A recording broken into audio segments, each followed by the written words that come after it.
নমস্কার বন্ধুরা, আজকের রেসিপি গিমা চচ্চড়ি। তার জন্য সবার প্রথমে নিয়ে নিয়েছি এখানে গিমা শাকগুলোকে ভালো করে ছাড়িয়ে আমি ধুয়ে নিয়েছি। এদিকে গ্যাসের চুলায় বসিয়ে দিয়েছি কড়াইয়ের মধ্যে দিয়ে দেবো আমি সর্ষের তেল।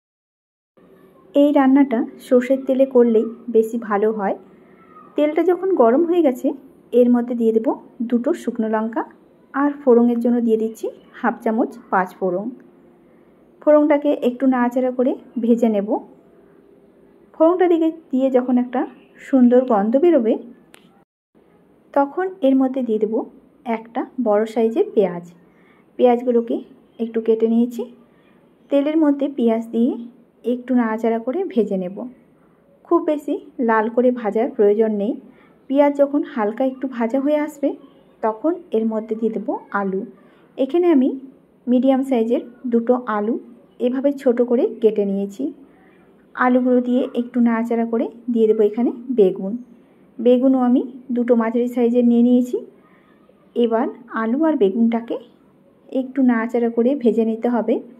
গরম গরম ভাতের সাথে এরকম গিমা চচ্চড়ি খেতে ভীষণই সুন্দর লাগে। যেহেতু প্রচণ্ড গরম পড়েছে এই সময় এই রকম তিতা খেতে সবারই একটু ভালো লাগে। দিয়ে দিলাম নুন আর হলুদের গুঁড়ো। স্বাদ মতো নুন হলুদের গুঁড়ো দিয়ে আবারও একটু নাড়াচাড়া করে নেব। আলু বেগুনটাকে একটু ভাজা ভাজা করে নেব। কিছুক্ষণ ধরে এভাবে নাড়াচাড়া করার পর আলু বেগুন যখন ভাজা ভাজা হয়ে আসবে ঠিক এরকম, তখন এর মধ্যে দিয়ে দিতে হবে আগে থেকে ধুয়ে রাখা গিমা শাক যেহেতু তেতো হয় সেই কারণে এখানে সবজির ভাগটা বেশি দিয়েছি আর গিমা শাকের পরিমাণটা অল্প কম। এতে করে তিতাটা খুব বেশি লাগে না। আর এরকম সর্ষে বাটা দিয়ে চচ্চড়ি খেতে ভীষণই সুন্দর লাগে। এখন নাড়াচাড়া করে কিছুক্ষণ সময় ধরে আমি গিমা শাকটাকে একটু ভেজে নেব। একটু নাড়াচাড়া করে এবার ঢাকা দিয়ে কিছু সময় আমি এভাবেই রান্না করে নেব। কিছুক্ষণ পর ঢাকনাটাকে আমি খুলে নিলাম। মধ্যে 2-1 বার নাড়াচাড়া করে দেখে নিয়েছিলাম। শাকগুলো ভালো মতো এখানে ভাজা ভাজা হয়ে গেছে। এবার ভালো করে আমি শাক আর আলু বেগুন মিশিয়ে নেব। আলু বেগুন ভাজতে ভাজতেই দেখো ভালো মতো সেদ্ধও হয়ে গেছে। এখন এর মধ্যে দিয়ে দেব সর্ষে বাটা। এখানে আমি 2 চামচ কালো সর্ষে বেটে নিয়েছি।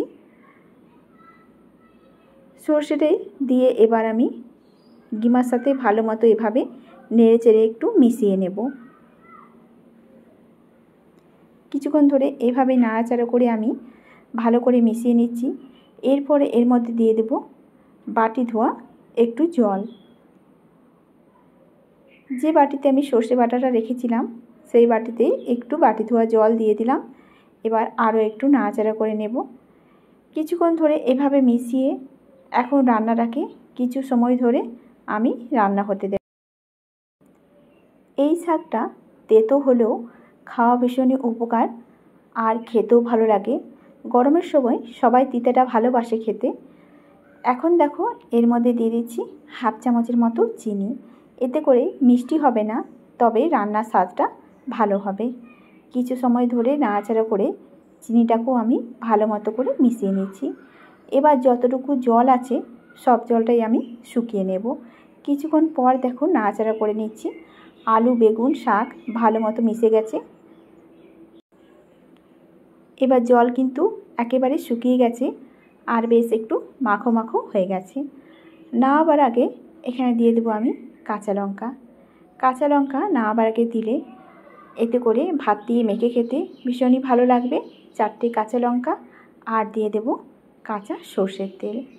ব্যাস তৈরি হয়ে গেল আজকের রেসিপি গিমা চচ্চড়ি। আজকের রান্না তোমাদের কেমন লেগেছে অবশ্যই কমেন্টের মাধ্যমে জানাবে। যদি ভালো লাগে ভিডিওটাতে একটা লাইক করে দিও। নতুন বন্ধুদের কাছে অনুরোধ রইল চ্যানেলটিকে সাবস্ক্রাইব করে রাখার জন্য।